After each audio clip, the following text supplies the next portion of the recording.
Shalom jemaat kasih Tuhan, mari kita dengarkan pengumuman sepekan Gereja GBS Kapernaum, Surabaya. Ibadah Raya Minggu 26 November 2023 jam 10 pagi akan dipimpin oleh Bapak Pendeta Muda Andrea Joswanto MTH.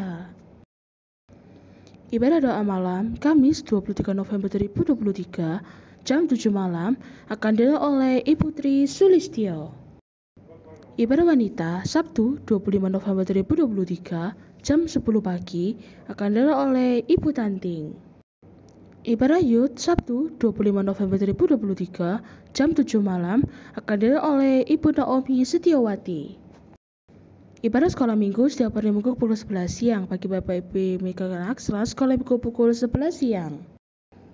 Bersama Gereja dan Diakonia bisa BCA, Dana, OVO, ShopeePay dengan nomor sudah tertera atas nama Samuel Wibowo. Perpuluhan dapat BCA nomor yang sudah tertera atas nama Samuel Wibowo. Ayo dukung acara Natal dalam doa dan bagi syukurmu dan wujud persembahan Natalku yang akan kita mulai kumpulkan di bulan Oktober 2023. Amplop persembahan Natal bisa diambil Gereja GBS Kapernaum ya. Galon karakter bisa pesan segambar atau request ya. Harganya cuma 25.000 aja. Bagi yang pesan bisa menghubungi Bapak di nomor sudah tertera. Bagi yang membutuhkan kursi roda dan pampers dewasa dapat menghubungi Bapak atau Ibu Gembala. Untuk setiap video pada rayap dapat dilihat di Facebook dan YouTube GBS Kapernaum Surabaya. Jangan lupa like, comment, share, subscribe ya. Kami segenap pengurus jemaat GBS Kapernaum mengucapkan selamat ulang tahun bagi yang berulang bulan ini. Tuhan Yesus Kristus memberkati. Bagi Bapak Ibu yang rindu Islam dapat kami boleh pendaftaran Bapak Gembala Sidang. Bagi Bapak Ibu yang rindu doakan dapat Bapak Gembala di nomor 0838 579 330 10. Sekian pengumuman dalam minggu ini. Tuhan Yesus Kristus memberkati.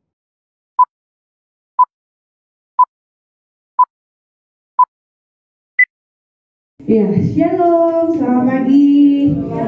Iya, banyak ya yang sudah hadir, 1.000 orang, haleluya. Ya, amin. Sudah lihat gaya kita ini, gaya pramusaji ya. Jadi kita memang pramusajinya Tuhan Yesus untuk hari ini, khusus hari ini. Ya, oke. Sebelum kita mulai ibadah, kita akan berdoa terlebih dahulu. Terima kasih Tuhan Yesus buat penyertaan-Mu. Kalau kami boleh bangun dalam keadaan sehat, kami boleh beribadah dengan saudara-saudara seiman kami itu semua karena kemurahan nama-Mu.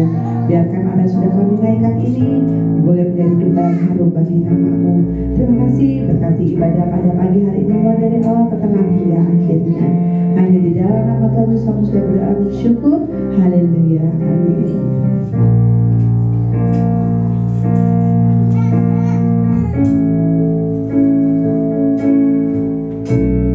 Masuk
Tuhan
Allah yang perkasa.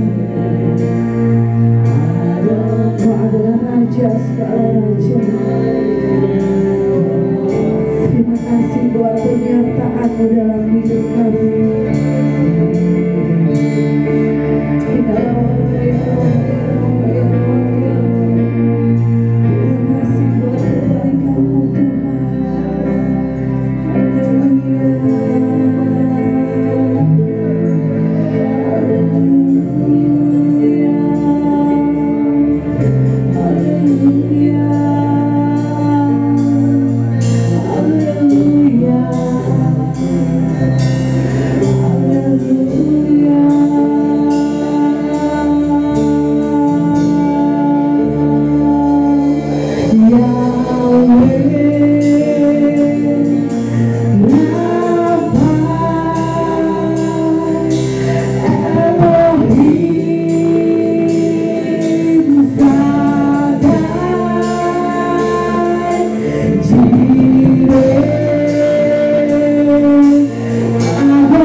kami selalu mengagumi akan Engkau. Biarlah kami selalu hormat akan Engkau. Terima kasih buat kasih-Mu dalam hidup kami Tuhan. Inarota Shikara.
percaya Tuhan hadir di tengah-tengah kita?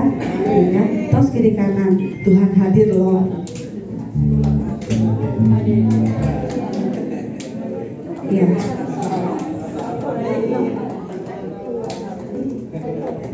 Sudah siap memuji Tuhan? Ya.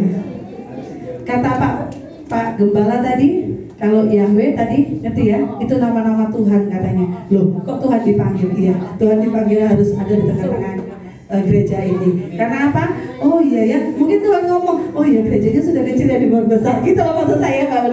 Haleluya, amin. Mari kita bersuka cita, jatuh cinta padanya.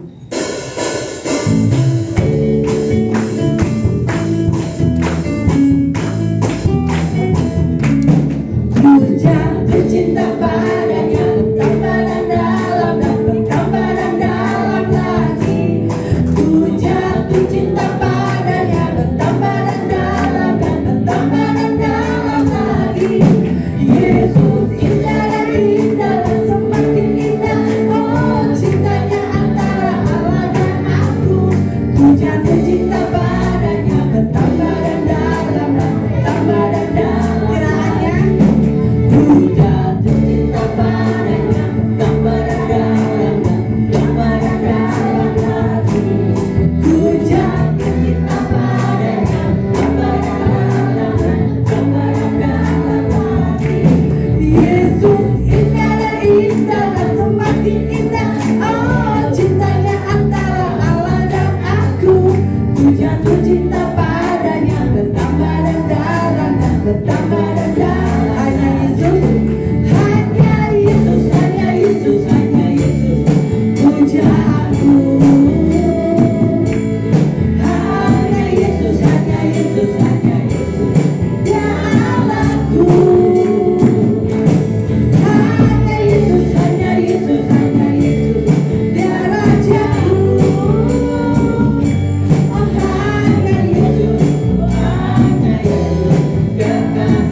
Oh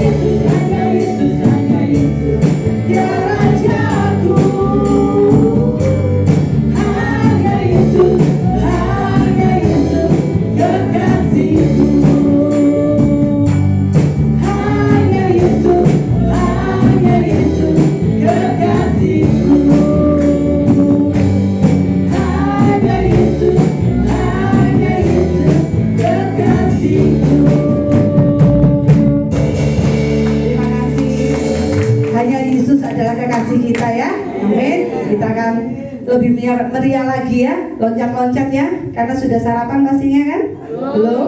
Oh ya, nanti dapat dari Bu Hermin ya sarapannya. Oke, lebih semangat lagi, amin. Masa saya aja yang keringetan di sini? Gak keringetan ya? Oh, kan loncat. Keringetan kamu? Opa loh, gak keringetan.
Oke, silakan duduk Ibu Bapak. Oke, that's right ya. Mari kita masuk firman.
kami selalu rindu akan kebenaran-Mu Tuhan. Karena kami tahu firman-Mu tidak akan pernah berubah dari dulu, sekarang, sampai selamanya Bapa. Terima kasih Tuhan. Kami juga menyadari bahwa firman-Mu itu dapat mengubahkan segala keadaan dalam setiap hidup kami.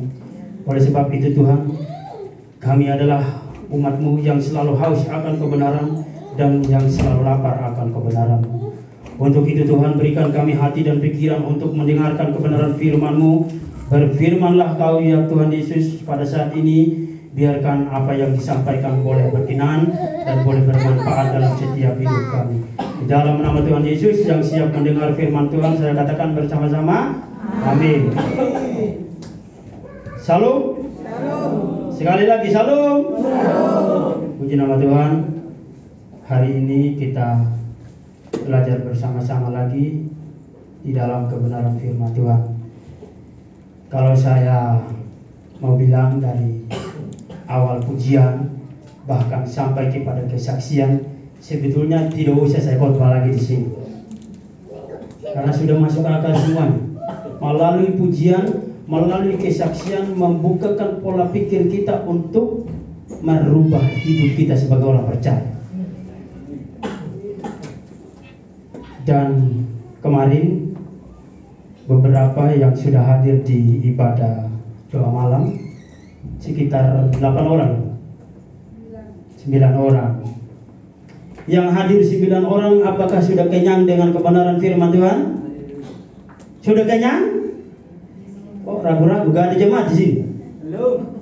Puji Tuhan, ini iman dari seorang muda, Bima. Iya, setiap kita sebagai orang percaya tidak pernah kenyang dengan kebenaran. Kenapa kita tidak boleh selalu kenyang? Karena memang firman itu adalah makanan kita sebagai orang percaya. Kalau kita sudah kenyang dengan firman Tuhan, ya gak usah datang di gereja, ya toh? Tetapi kita tidak perlu yang namanya sudah kenyang. Amin. Ya, oleh sebab itu kembali lagi belajar bersama-sama di kitab Ezra seperti yang kemarin. Karena kita belum kenyang, ya toh? Tapi kalau sudah kenyang, ya yang saya bilang tadi, berarti kita adalah orang percaya yang setengah-setengah.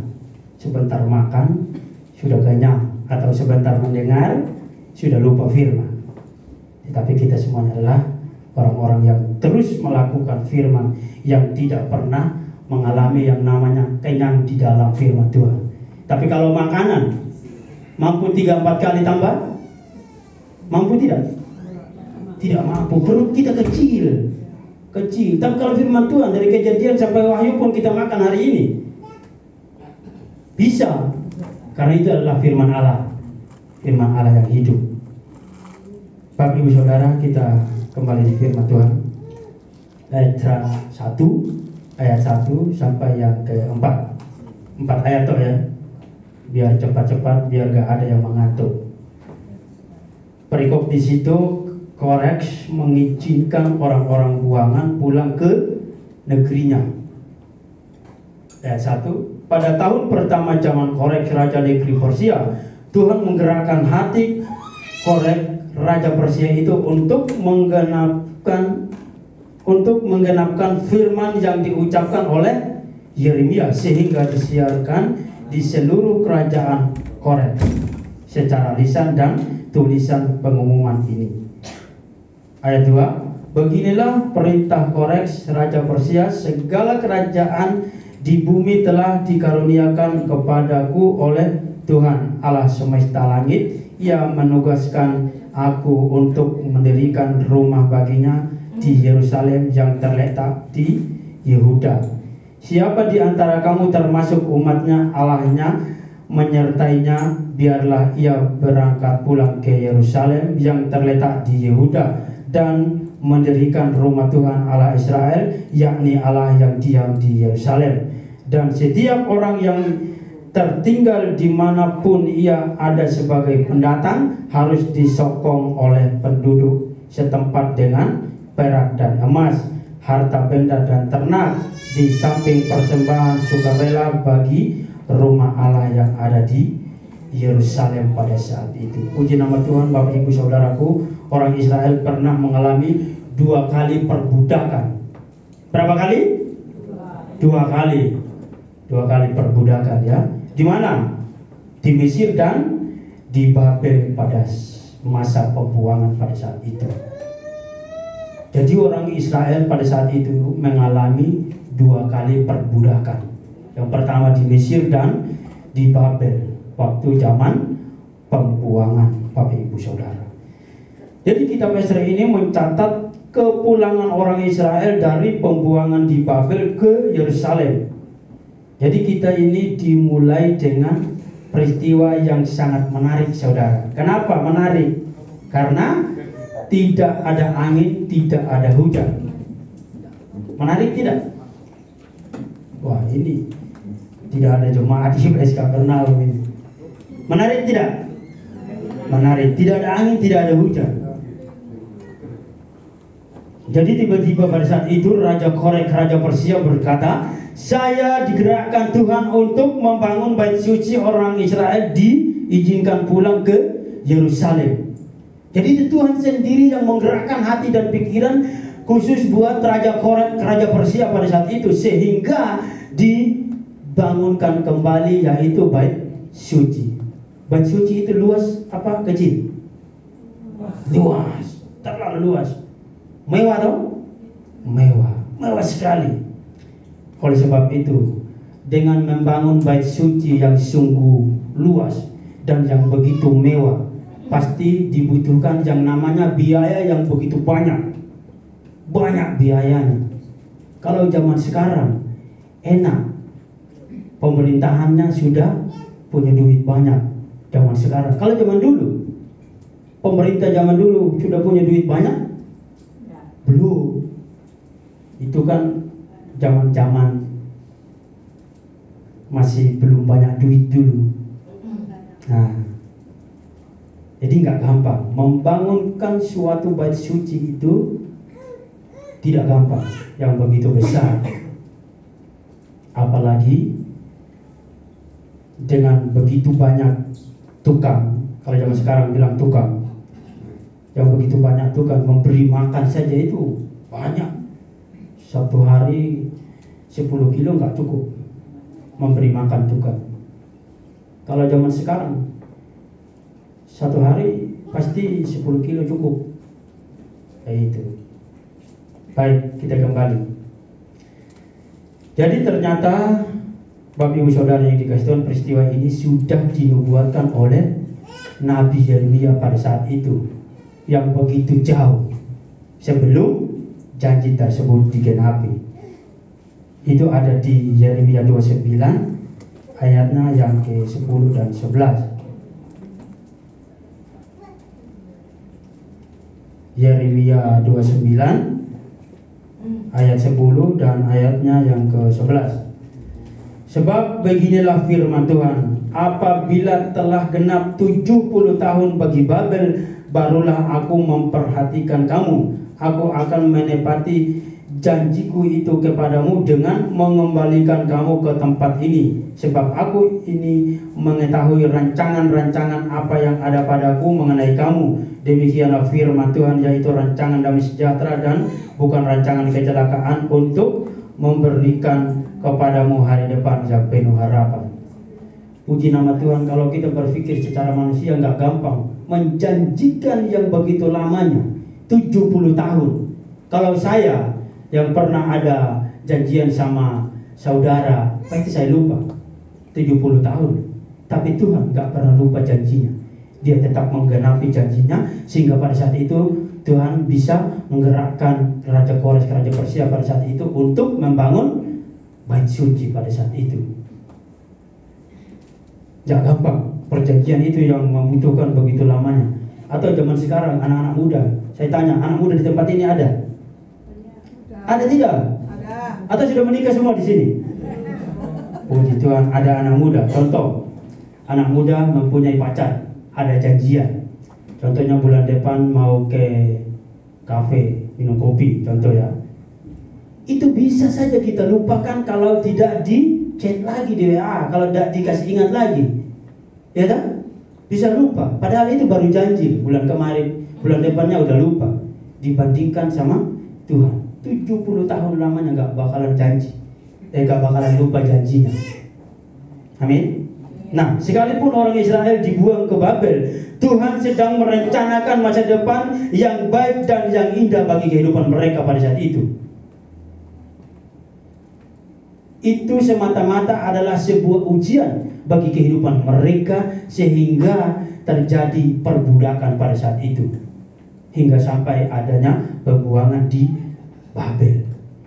Jadi Tuhan itu punya rencana yang baik kehidupan mereka, dan Tuhan punya rencana untuk yang indah bagi kehidupan mereka pada saat itu. Begitu pula dalam hidup kita sebagai orang percaya.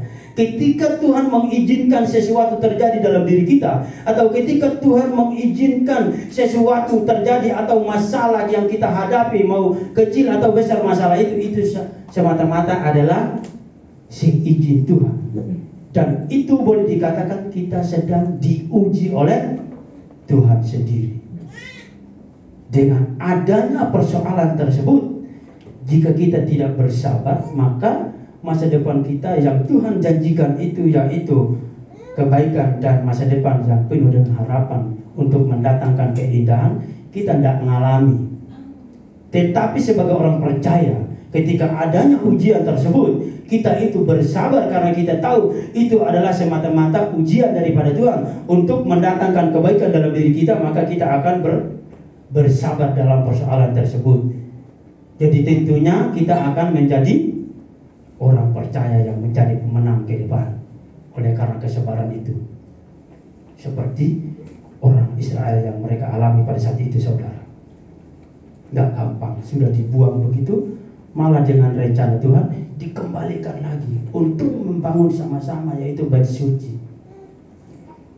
Seperti lagu tadi yang pertama, masuk ke ruang Maha Kudus itu gak gampang kalau hidup kita gak ada pemberisan. Itu dari pembuangan berarti ada pemberisan yang Tuhan selesaikan dalam hidup mereka, sehingga mereka kembali ke Yerusalem untuk membangun bait suci. Bapak Ibu Saudara yang dikasihi Tuhan, jadi menurut catatan atau fakta sejarah pada tahun 606 sebelum Masehi, orang Israel itu dibuang ke Babel. Dan waktu Korek digerakkan untuk membangun bait suci dan mengembalikan orang Israel untuk kembali ke Yerusalem Yehuda, yaitu pada tahun 536 sebelum Masehi. Tapi ternyata janji Tuhan itu tepat digenapi oleh Tuhan sendiri selama 70 tahun lamanya. Dan kalau kita membaca semuanya di dalam kitab Ezra ini, ketika Raja Korek Persia membangun bait suci, bukan langsung selesai. Tidak, ada raja selanjutnya yang melanjutkan, seperti Raja Darius juga pada saat itu. Karena gak gampang, yang begitu luas, bait suci yang begitu besar, yang begitu membutuhkan biaya yang paling banyak, itu gak gampang. Jadi Bapak Ibu Saudara yang dikasihi Tuhan, ada 4 hal penting yang harus kita ketahui dan yang harus kita pelajari dalam hidup kita sebagai orang percaya yang terus melangkah ke depan. Yang pertama, Tuhan tidak pernah lupa akan janjinya. Apa? Tuhan tidak pernah lupa akan janjinya. Amin kok? Iya, kenapa Tuhan tidak pernah lupa janjinya? Karena Dia adalah Allah yang setia, Allah yang sejati. Dia tidak pernah mengingkar janjinya. Karena kenapa? Dia bukan manusia yang lemah. Dia bukan Allah yang terbatas. Jadi puluhan tahun janji Tuhan diberikan, tetapi Tuhan tidak pernah lupa janjinya, saudara. Dan waktu itu tepat 70 tahun bahwa Tuhan menggenapi janjinya kepada bangsa Israel. Jadi mengapa kita harus percaya Alkitab pada saat ini, yang umurnya sudah ribuan tahun? Mengapa? Ada yang tahu? Kita percaya Alkitab pada saat ini karena memang itu adalah kewajiban kita sebagai orang percaya. Dan kita tahu bersama bahwa Alkitab itu adalah firman Allah. Dan segala janji-janji Tuhan itu ada di dalam firman Tuhan. Amin. Jadi oleh sebab itu jangan pernah bosan dengan kebenaran firman Tuhan. Karena di dalam firman Tuhan itu adalah firman Allah yang sudah diilhamkan oleh Allah sendiri.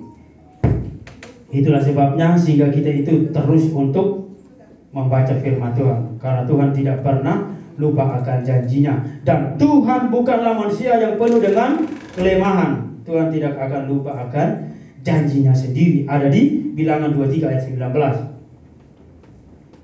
Bilangan 23 ayat 19.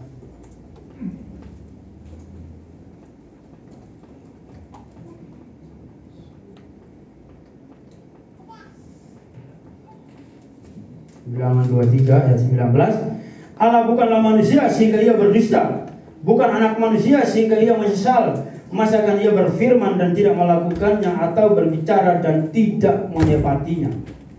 Sudah jelas? Udah jelas. Jelas tidak? Jelas. Yang lain ragu-ragu ini. Ini bisa-bisa perlu baptis ulang lagi. Jelas kok? Jelas. Jelas. Tuhan itu tidak pernah lupa janjinya, karena dia bukan manusia yang penuh dengan kelemahan. Jadi apapun yang menjadi Tuhan janjikan tetap tepat waktu. Yang kedua, Tuhan bekerja menurut agendanya. Tuhan itu mempunyai agenda pribadi. Tuhan tidak bisa dipaksa atau didorong-dorong oleh siapapun. Mau pendeta besar bagaimanapun dia mau dorong sama Tuhan, gak bisa. Karena dia menguasai firman dari Kejadian sampai Wahyu. Dia harus memaksa untuk mendorong Tuhan, atau dia harus memaksa untuk memberikan arahan kepada Tuhan, tidak bisa. Kecuali Tuhan sendiri yang mendorong kita sebagai umat manusia, itu bisa. Ya, gitu. Atau kalau sesama manusia, contohnya saya mendorong sama Bang Andre, bisa, biar beliau jatuh, contohnya. Tapi jangan, kasihan dia. Nah, kalau jatuh nanti gak dapat jodoh nanti. Nah, ini. Itu hati-hati Bang Andre. Ada yang mendorong, Anda harus lari supaya jangan jatuh. Jadi Bapak Ibu Saudara yang dikasihi oleh Tuhan kita Yesus Kristus, Tuhan yang kita sembah tidak pernah terlalu cepat, dan Tuhan yang kita sembah itu tidak terlalu lambat, pas-pasan. Tuhan itu on time, waktunya selalu terbuka. Waktu Tuhan itu selalu ada, waktu Tuhan itu selalu luas, dan waktu Tuhan tidak pernah terbatas untuk menolong kehidupan kita sebagai orang-orang percaya yang percaya kepada Tuhan Yesus Kristus. Pengkhotbah 3 ayat 11. Pengkhotbah 3 ayatnya yang ke-11. Ia membuat segala sesuatu indah pada waktunya, bahkan ia memberikan kekekalan dalam hati mereka. Tetapi manusia tidak dapat menyelami pekerjaan yang dilakukan Allah dari awal sampai akhir. Itu pelajaran buat kita. Kenapa? Tuhan tahu kapan waktunya yang terbaik buat kita. Karena itu diperlukan karakter sabar bagi setiap hidup kita. Mau anak muda, mau yang sudah dewasa, harus memiliki yang namanya karakter sabar. Boleh mempunyai karakter yang baik dalam pandangan sesama, tapi tidak pernah bersabar, yaitu kita masih belajar. Tetapi kalau kita sudah mengalami hal seperti itu, berarti kita sudah orang-orang percaya yang sudah memiliki firman dalam hidup kita. Karena kenapa? Rumus untuk mendapatkan janji Tuhan kita harus membutuhkan yang namanya beriman dan mempunyai kesabaran dalam setiap kehidupan kita sebagai orang percaya. Ketika kita memiliki iman tanpa mengalami yang namanya sabar, belum tentu iman itu bertumbuh dalam diri kita. Jika iman kita hanya sebesar biji sawi, tetapi kita kalau mempunyai kesabaran pasti akan membesar, membuat diri kita itu lebih semangat di dalam melakukan pekerjaan kita, melakukan dalam pelayanan kita, atau tugas apapun yang harus kita kerjakan dalam hidup kita sebagai orang percaya. Oleh sebab itu, Bapak Ibu Saudara, mari terus mempunyai karakter yang sabar. Di sini ada ibu-ibu yang gak sabar? Banyak. Jangan angkat tangan ya. Jangan angkat tangan, gak boleh. Bapak-bapak ada yang gak sabar? Banyak. Oleh sebab itu, hari ini waktunya kita berubah, bersabar. Amin. Kalau kita tidak berubah dan kita tidak bersabar, otomatis ke depan janji Tuhan yang terbaik itu gak akan kita alami. Amin. Jadi sebagai orang percaya, untuk mengalami janji Tuhan yang terbaik dan indah pada waktunya, justru kita harus memiliki iman disertai dengan kesabaran, supaya harapan ke depan itu indah pada waktunya. Seperti Ibu Desi, wah luar biasa tahu ya, luar biasa. 2 tahun berpikir untuk mendapatkan anak yang kedua, dibandingkan Tuhan berikan, dianugerahkan. Bangga loh, bangga saudara. Enak, 2 tahun tok lamanya Tuhan sudah mengaruniakan anak yang kedua. Dibandingkan janji Tuhan sudah lama 70 tahun. Ada di sini yang masih mempunyai kerinduan untuk punya anak kedua, ketiga? Saya sendiri juga. Saya sendiri juga ingin punya anak kedua. Tapi saya tidak bisa beranak, istri saya maksudnya. Kenapa menginginkan? Karena itu adalah sebuah semangat hidup ke depan. Amin. Jadi yang belum menikah jangan ingin anak dulu. Menikah dulu baru ingin anak. Ini ampun, jangan ingin anak dulu ya. Menikah dulu baru ingin anak. Itu bahaya. Tidak boleh. Menikah dulu baru ingin anak. Itu. Tenang saja Bang Andre, janji Tuhan selalu ada buat beliau. Janji Tuhan selalu ada. Kalau janji Tuhan menjanjikan Bang Andre tahun depan atau 2 tahun depan mempunyai jodoh, pasti terjadi. Sama ini lagi, siapa namanya? Puji Tuhan, sudah ada yang merencanakan. Luar biasa. Wah, anugerah. Terima kasih sama Pak Gembala. Terima kasih. Itu adalah doa-doa beliau. Jika janji Tuhan sudah dijanjikan kepada diri saudara dan saudari, itu janji Tuhan ya. Jadi nanti kita bilang, terima kasih Pak Gembala buat doanya. Nah, itu anugerah ya Bang Andre. Wah, luar biasa. Kenapa? Karena bagi Tuhan tidak ada yang mustahil. Jadi jangan bimbang ke depan. Jangan bimbang, kapan saya punya jodoh, jangan. Tuhan tetap sediakan, tergantung janjinya, ya toh? Karena bukan kita yang janjikan. Atau ada yang menjanjikan jodohnya? Ada? Tidak ada. Kalau janji bilang ketemu di kafe oleh ketemu cewek yang cantik atau cowok yang ganteng, bisa. Tetapi kalau jodoh ada di tangan Tuhan. Poin yang ketiga, Tuhan bisa pakai siapa saja untuk menggenapi rencananya. Jadi di dalam ayat ini kita dapat melihat bahwa Tuhan memakai raja kafir untuk menggenapi rencananya. Jadi kalau kita tidak mau dipakai oleh Tuhan, maka tentunya Tuhan dapat memakai siapa saja untuk menggenapi rencananya. Siapa di sini yang mau dipakai oleh Tuhan? Anak muda gak ada suara. Ini sudah menikah semua? Belum. Mau dipakai oleh Tuhan? Haleluya. Ini yang namanya anak-anak muda GBS Kapernaum ini yang mau dipakai oleh Tuhan untuk ke depan. Jadi kita yang tua-tua ini bagaimana? Sudah dipakai Tuhan, tetapi kita terus bangkitkan supaya anak-anak kita itu lebih semangat mereka untuk dipakai oleh Tuhan. Siapapun kita, seperti raja kafir saja, bisa dipakai oleh Tuhan untuk menggenapi janjinya. Dan bahkan kalau saya tanya buat pribadi kita, pribadi saya dulu lah, Saya bukan orang yang Kristen dari awal. Tapi saya percaya bahwa itu adalah janji Tuhan yang terjadi dalam diri saya, sehingga jadi orang Kristen yang percaya sama Tuhan Yesus. Di sini ada juga yang bukan Kristen dari lahir. Kalau ada, berarti itu adalah janji Tuhan buat diri kita. Puji Tuhan, saudara. Siapapun manusia di bumi yang Tuhan mau untuk dibentuk, meskipun kita bukanlah orang-orang yang sudah Kristen dari sejak lahir, kita pasti dipakai oleh Tuhan. Terlebih khusus ketika kita dilahirkan, yaitu lahir baru, Tuhan senantiasa bekerja dalam diri kita untuk memakai hidup kita. Amin kok? Puji Tuhan. Jadi Bapak Ibu Saudara, di tempat ini terjadi kemenangan. Di tempat ini terjadi kesuksesan.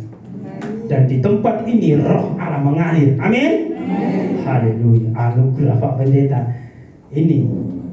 Jadi oleh sebab itu, jika Bapak Ibu Saudara sudah menyadari bahwa di tempat ini adalah anugerah Tuhan terjadi dan selalu ada kemenangan, maka oleh sebab itu jangan pernah lemah untuk mengejar kasih Allah yang dijanjikan dalam hidup kita, untuk mendapatkan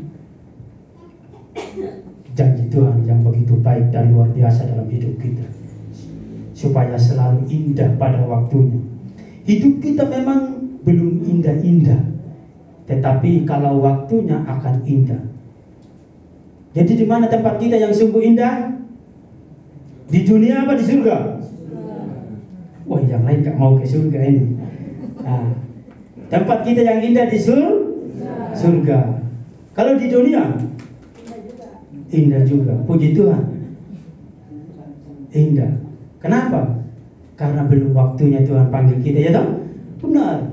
Di saat sekarang ketika kita masih berada di dunia ini akan indah buat kehidupan kita.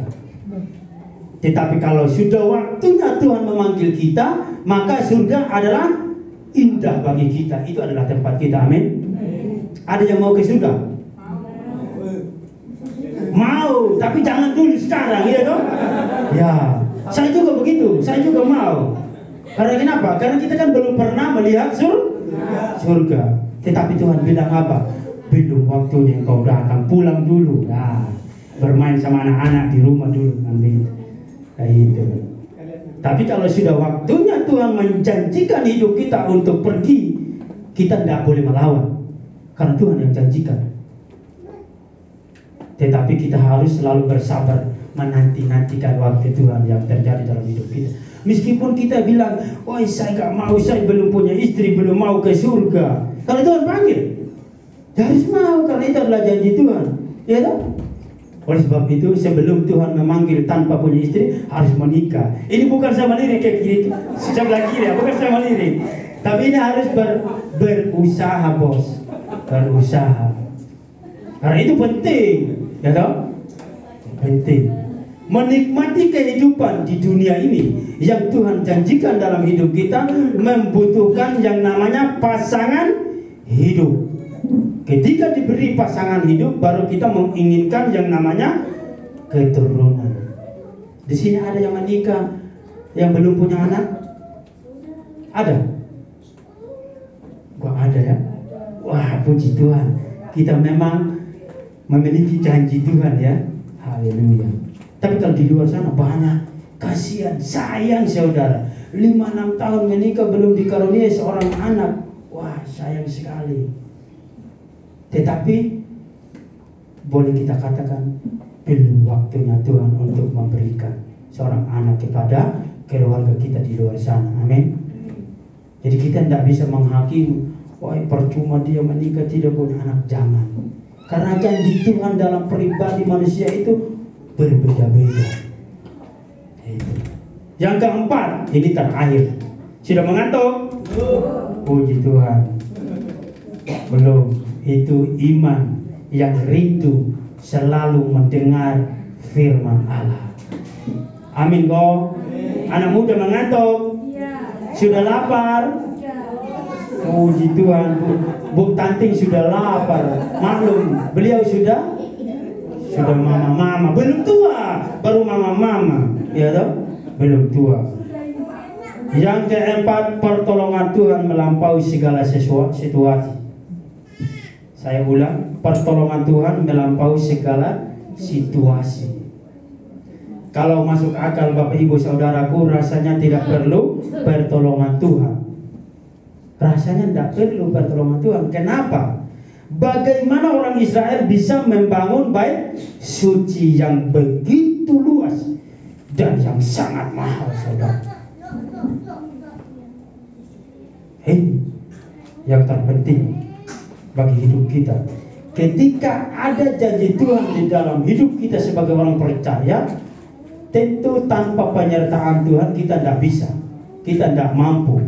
Seperti membangun bait suci, nggak bisa untuk bangun secepat waktu, karena itu sungguh luas. Oleh sebab itu, jangan takut di dalam Tuhan. Kenapa? Kita ini adalah orang-orang yang masih perlu proses. Jadi jangan pernah katakan bahwa keadaanmu terlalu sulit. Karena kenapa? Bagi Tuhan tidak ada yang mustahil. Apapun persoalan kita dan apapun keadaan kita yang kita alami pada saat ini, jangan pernah katakan takut untuk menghadapi. Karena kita punya Tuhan yang menyelesaikan. Amin kok. Puji Tuhan. Jadi Bapak Ibu Saudara, terlebih khusus anak muda, kalau Anda mengalami masalah kehidupan sehari-hari, jangan takut. Kenapa? Serahkan ke dalam tangan Tuhan, supaya Tuhan yang menyelesaikan. Pertolongan Tuhan melampaui segala situasi. Jadi apapun keadaan kita, Tuhan mampu menolong. Segala sesuatu akan Tuhan jadikan indah pada waktunya. Itu boleh dikatakan in His time. Amin, Bu. Jangan bimbang, jangan ragu, dan jangan takut untuk melangkah ke depan. Firman-Nya Bapak Ivan kemarin di ibadah doa malam, beliau mengatakan jangan khawatir. Wah, luar biasa. Anak muda, jangan khawatirkan tentang hidupmu ke depan, sebab Tuhan merencanakan yang terbaik buat saya dan saudara. Dan Tuhan merencanakan yaitu janji-janji yang baik dan janji-janji yang indah pada waktunya yang Tuhan sediakan dan yang Tuhan beri dalam setiap kehidupan kita sebagai orang percaya. Amin. Saya tutup sebagai ilustrasi kesaksian. Bapak Ibu Saudara yang dikasihi Tuhan, kemarin saya pernah mengalami pertolongan Tuhan yang sungguh luar biasa dalam hidup saya, di mana saya melayani. Ada ponaan seorang gadis yang cantik yang dirasuki oleh roh jahat atau yang disantet, saudara. Jadi saya ditelepon oleh bosnya, Pak, tolong bantu doa. Kan saya yang antar di sana. Tempatnya di, saya lupa, dekat Galaxy Mall di sana. Perumahan apa itu saya lupa namanya. Saya ditelepon, tolong bantu doa, Pak. Saya di video call, wah saya melihatnya merontak saudara. Merontak. Namanya roh masuk di dalam itu kan merontak dong. Nah, pada saat itu saya tidak punya gerakan untuk pergi di sana karena saya juga bekerja. Penting juga pekerjaan saya, apalagi di gudang itu full bongkaran. Apalagi saya di situ yang namanya mandor, jadi nggak bisa saya tinggalkan pekerjaan. Masuk keluarnya barang itu tanggung jawab ada di tangan saya, jadi nggak bisa saya pergi tinggalkan pekerjaan. Ya sudah, tak matikan HP. Bentar telepon lagi, sudah di mana? Loh, belum pergi kok tanya sudah di mana? Ini, maaf Bu, nggak jadi ke sana. Sorry ya C, saya nggak bisa tinggalkan pekerjaan. Mohon maaf, nanti sore saya ke sana. pekerjaan saya full, banyak bongkaran. Ya udah Pak, terima kasih, cepat sore ya. Ya udah, baik C, tak matikan. Sorenya begitu, sampai di kos, saya kan belum punya rumah. Tapi saya merencanakan ke depan supaya punya rumah. Seperti jadi Tuhan tadi. Saya masih kos. Jadi sampai di kos, saya mandi. Saya bilang ke istri, ada ponakan yang kerasukan setan. Saya harus pergi sebentar untuk mendoakan. Tiba-tiba habis mandi, anak saya Jesslyn malah muntah saudara. Ini penghalang. Iblis itu memang merencanakan untuk menghalangi supaya saya nggak di sana, supaya saya nggak bisa pergi mendoakan si ponakan saya. Wah, muntah anak saya. Sampai istri saya pulang dari mandi juga datang. Oh gimana? Kenapa ini? Jesslyn muntah. Ya sudah, kami doakan dengan tangan. Kami doakan anak saya Jesslyn. Puji Tuhan, gak ada kejadian apa-apa dalam hidup Jesslyn. Cuman muntah doang. Nah setelah itu, saya gak ada gerakan untuk pergi mendoakan. Gak ada kemauan wis. Udah tak duduk diam nonton sama anak. Diam. Tiba-tiba ponakan laki datang. Om, ayo segera. Saya sudah bawa di kos. Wah, puji Tuhan ini sudah dekat, saya bilang. Sudah bawa di rumput juga. Sudah dekat. Ya sudah, kamu pulang aja, nanti saya menyusul. Padahal saya nggak pernah pergi di kosnya, saya nggak tahu. Benar, cuman dia bilang gang 2 rumput ini banyak sekali. Banyak. Dia cuma bilang gang 2 ada masjid besar. Ya sudah, pulang saja saya bilang. Dia pulang. Habis itu saya bilang sama istri, kita doa dulu sebentar. Sudah doa, minta Roh Kudus untuk hadir dalam diri saya, karena sebentar akan pergi untuk menyerang iblis tersebut. Habis doa, saya bilang sama istri, saya mau telepon Opa dulu. Baru istri bilang apa? Jangan, Opa baru sembuh. Apalagi ini sudah malam. Memang sudah 9:30 saudara. Kasihan juga Opa kalau datang toh. Ya sudah.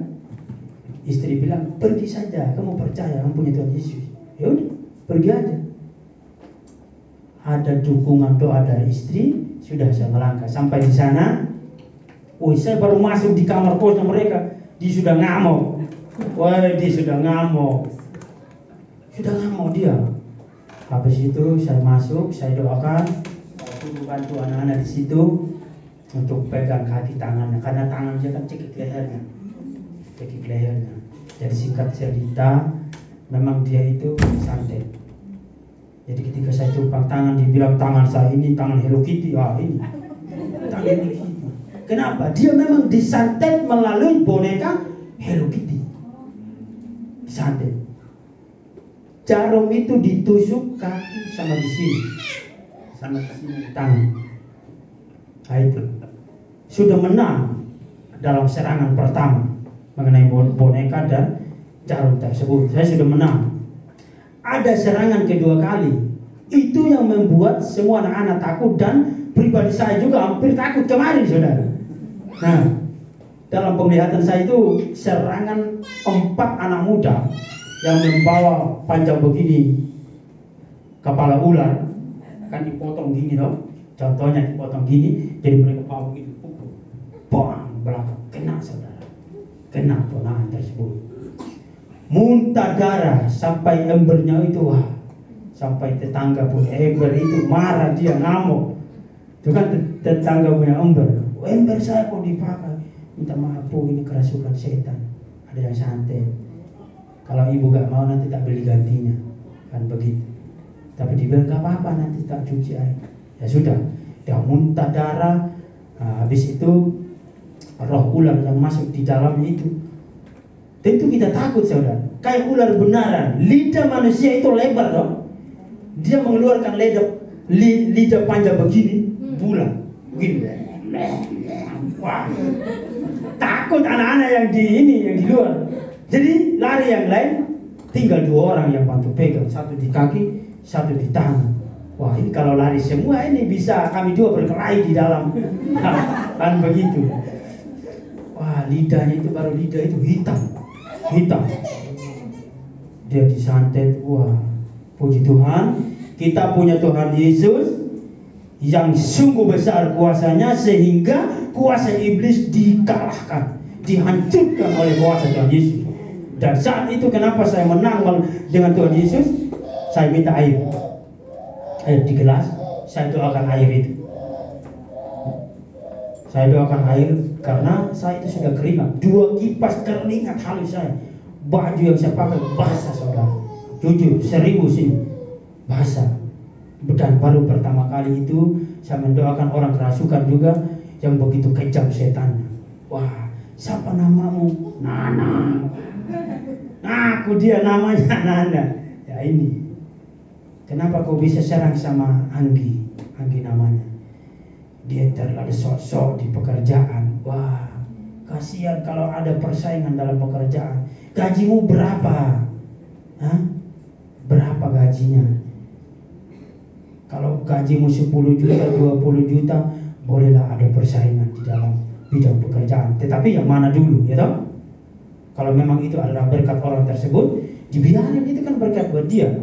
Tapi gaji baru 2 juta, kok ada persaingan di dalam pekerjaan.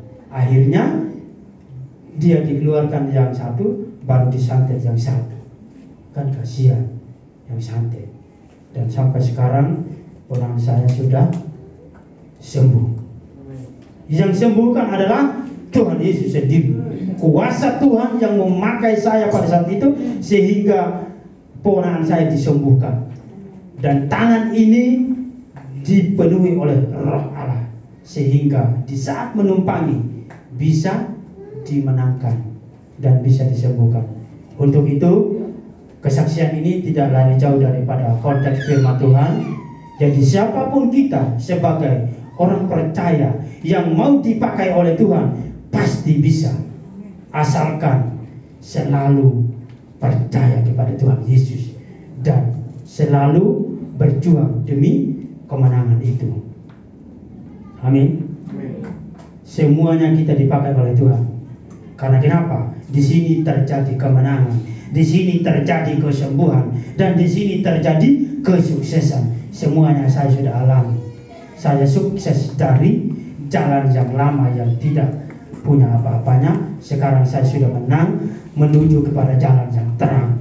Dan saya sudah sembuh dari segala sakit penyakit sampai dioperasi, bahkan sampai dikatakan mau mati 8 hari 8 malam tidak makan, tetapi saya sudah menang oleh karena Tuhan Yesus yang sungguh baik menolong kehidupan saya dan saudara. Haleluya. Itu saja yang dapat saya sampaikan buat kita semuanya. Terus bangkit dan terus maju. Dan jangan pernah mengatakan bahwa bergereja itu tidak penting. Jangan. Tuhan itu penting dalam hidup kita. Amin. Karena kenapa? Janji Tuhan itu selalu indah pada waktunya buat setiap kehidupan kita. Apalagi kita yang mempunyai seorang anak, supaya janji Tuhan itu terus ada dan dijadikan penuh harapan buat anak-anak kita. Apalagi kalau yang sudah punya cucu. Nah, itu saudara. Tetapi terlebih khusus yang belum punya jodoh harus terus untuk mencari. Itu saja Bang Andre. Terima kasih. Saya kembalikan kepada worship leader. Tuhan Yesus memberkati kita semuanya. Gimana kita? Ada yang salah siapa? Ada ini. Oh, ada bongkaran.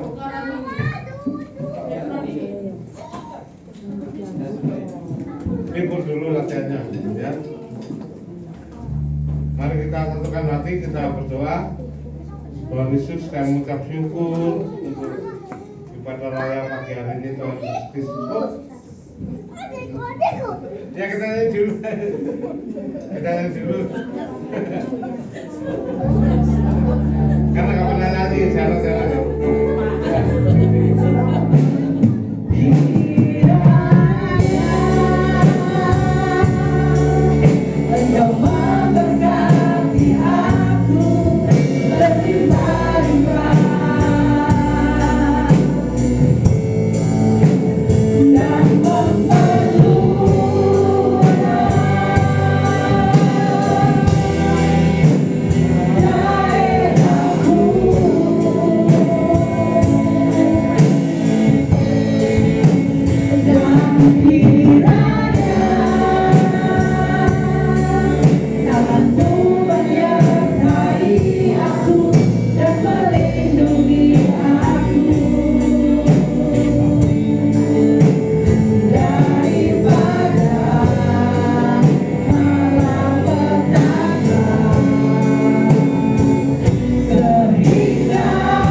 menyertai pada kami mulai awal sampai pada akhirnya Tuhan pada hari ini, pada raya kami. Terima kasih Tuhan. Kau berkati seluruh jemaat Indonesia hadir pada ibadah siang ini. Kami tempat hadir Tuhan Yesus. Kau berkati kami Tuhan Yesus. Kau berdoa Tuhan untuk seluruh jemaat-Mu. Kau berkati dalam usaha kerjaan, pelayanan, kesehatan, rumah tangga, anak, cucu, buyut semua Tuhan. Kau berkati Tuhan Yesus Kristus. Kau berkati khususnya pemerintah firman-Mu yaitu Bapak Markus. Kau berkati dalam pelayanannya Tuhan Yesus Kristus. Kau berkati dalam usaha pekerjaan, kesehatan rumah tangganya bersama dengan Ibu Ruth Tuhan Yesus Kristus. Tuhan, Kau berkati anaknya Jessin dalam masa pertemuan kesehatan, kekuatan menjaga perlindungan-Mu. Kau berkati Tuhan yang melayani leader siang hari ini. Ibu Tri Tuhan berkati dalam pelayanannya, pada usaha pekerjaan, pelayanan kesehatan, rumah tangga bersama Pak Hendro yang melayani sebagai operator mixer. Tuhan Yesus Kau berkati keduanya Devon dan Matthew dan sekolah mereka. Berikan hikmat serta menjaga perlindungan-Mu Tuhan Yesus. Kau berkati yang melayani sebagai singer Ibu Sulawati. Tuhan Yesus berkati yang melayani, berkati yang usaha pekerjaan kesehatan rumah tangga bersama suaminya Pak Tik. Terus berkati keduanya Stefani dalam pekerjaannya, dalam sekolahnya. Berikan serta menjaga perlindungan-Mu. Berkati anakmu Andreas Mekotes yang melayani sebagai singer pada ibadah ini. Tuhan Yesus berkati yang melayani, berkati dalam kerjaan, kesehatan. Kau berikan jodoh yang baik buat Andreas Tuhan Yesus Kristus. Kau berkati Bapak yang telah Tuhan Yusuf Lewi, berkati yang pelayanannya, kesehatan, kekuatan, menjaga perlindungan-Mu. Saya berkati pemain bas Tuhan Yesus, Tuhan Bima, berkati yang pelayanan, dalam pekerjaan, kesehatannya Tuhan Yesus Kristus. Kau berkati pemain gitar Lewi Santoso, berkati dalam pelayanan, berkati dalam sekolahnya, masalah menjaga perlindungan-Mu Tuhan Yesus. Berkati pemain keyboard Tuhan Yesus dalam melodi. Kau berkati dalam pelayanan, berkati dalam sekolahnya, masalah menjaga perlindungan-Mu Tuhan Yesus. Berkati operator CD Tuhan Yesus, berkati Yohana Indah Tuhan Yesus, berkati dalam pelayanannya, berkati dalam kuliahnya. Berikan hikmat kekuatan menjaga perlindungan-Mu, berkati kesehatannya Tuhan Yesus. Berkati kolektan Ibu Walijem Tuhan Yesus, berikan kesehatan kekuatan menjaga perlindungan-Mu, berkati pelayanan, berkati anak menantunya dalam usaha pekerjaan, pelayanan kesehatan rumah tangga mereka, kali semua cucunya dalam sekolah mereka. Berikan masalah menjaga perlindungan-Mu.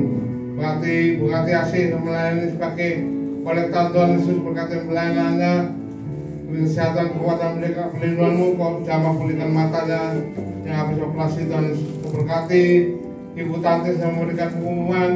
Kau berkati pelayanannya, berkati dalam usaha pekerjaan kesehatan pelayanan Tuhan Yesus Kristus. Berkati anak-anaknya Doba yang bekerja kesehatan kekuatan menjaga perlindungan-Mu. Kau berkati Bima dan Kau berkati Ines Tuhan Yesus yang sekolah beriman dalam menjaga perlindungan-Mu. Kami berdoa Tuhan Yesus khususnya Tuhan untuk anak-anakmu yang sakit Tuhan Yesus. Kami berdoa untuk Ibu Esther Bibin Tuhan Yesus. Kau jamah pulihkan, sembuhkan Tuhan Yesus, sehingga ia dapat kembali beribadah Tuhan Yesus. Kami berdoa Tuhan Yesus untuk Pak Jim. Kau jamah pulihkan matanya Tuhan Yesus Kristus. Saat ini Tuhan Yesus, kami percaya Tuhan Pak Jim dapat kembali melihat dalam nama Tuhan Yesus Kristus. Kau jamah pulihkan Tuhan Yesus, sembuhkan Ibu Tri. Tangan berkuasa menjamah bila belum memulihkan dan menyembuhkan Ibu Tri Tuhan Yesus. Kau berkati Komandari dan Pak Januri Tuhan Yesus yang sakit. Tangan berkuasa menjamah bila belum memulihkan dan menyembuhkan Tuhan Yesus. Kau berkati anakmu Jesslyn Tuhan Yesus. Kau jamah pulihkan, sembuhkan.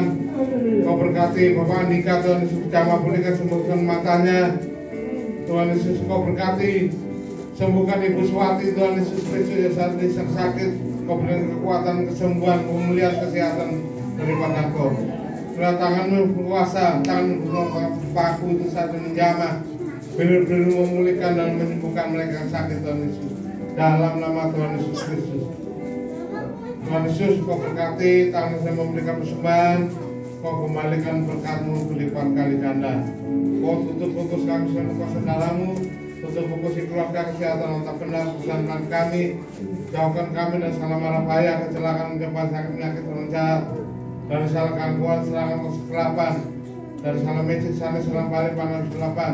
Jauhkan kami dari wabah corona, yang bahaya, menular, matikan, maut.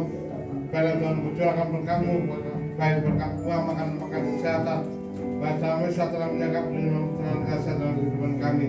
Mari kita terima berkat Tuhan, karena berkat dari Allah Bapa, kasih dari Tuhan Yesus Kristus, serta penyertaan Roh Kudus sementara kami saat ini sampai selama-lamanya. Mari kita berdoa, kami di surga, kudus nama